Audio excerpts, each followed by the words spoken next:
Hello friends, welcome to my YouTube channel.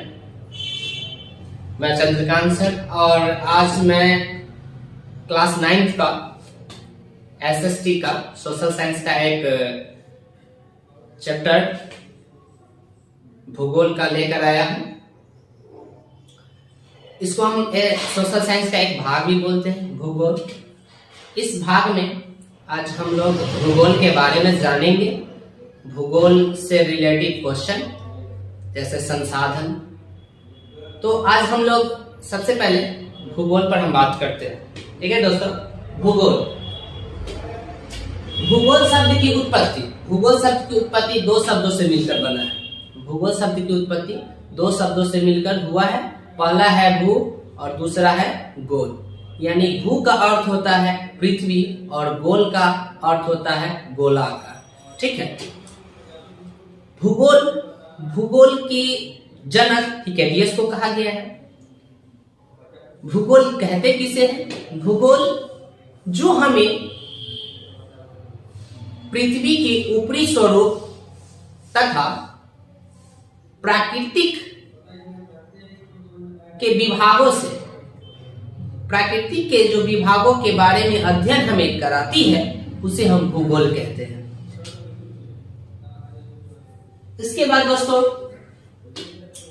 हम लोग संसाधन की बात करेंगे। जिनको नोट करना है उसे नोट कर लेंगे। ठीक है, उम्मीद है कि समझ में आया हो। आगे हम लोग बढ़ते हैं।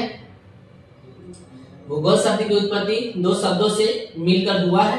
पहला भूज और गोल, यानी अर्थात भू शब्द का अर्थ होता है पृथ्वी और गोल शब्द का अर्थ होता है आकार। ठीक है, गोलाकार। भूगोल का जनक हिकेटियस को कहा गया है। भूगोल किसे कहते हैं, इस टॉपिक पे आते हैं। जो हमें पृथ्वी के ऊपरी स्वरूप और प्राकृतिक विभागों का अध्ययन कराता है उसे ही हम भूगोल कहते हैं। ठीक है, अब हम लोग बात करेंगे संसाधन की। आइए दोस्तों, हम लोग संसाधन की बात किए थे, संसाधन टॉपिक पे आते हैं। ठीक है, संसाधन पर्यावरण में पाई जाने वाली वे सारे वस्तु जो मानव की आवश्यकता को पूरा करती है। मानव की आवश्यकता को जो पूरा करती है उसे हम संसाधन कहते हैं। जैसे हमारी आवश्यकता गाड़ी है, हमारी आवश्यकता कपड़ा पहनना है, हमारी आवश्यकता भोजन है, हमारी आवश्यकता वायु है। तो जो हमारी आवश्यकता को पूरा करती है उसे हम क्या कहेंगे? संसाधन कहेंगे। संसाधन के तीन प्रकार हैं। एक है प्राकृतिक संसाधन, दूसरा है मानव संसाधन और तीसरा है मानव निर्मित संसाधन। जैसे कि बोर्ड पे देखिए, बोर्ड स्क्रीन पे है।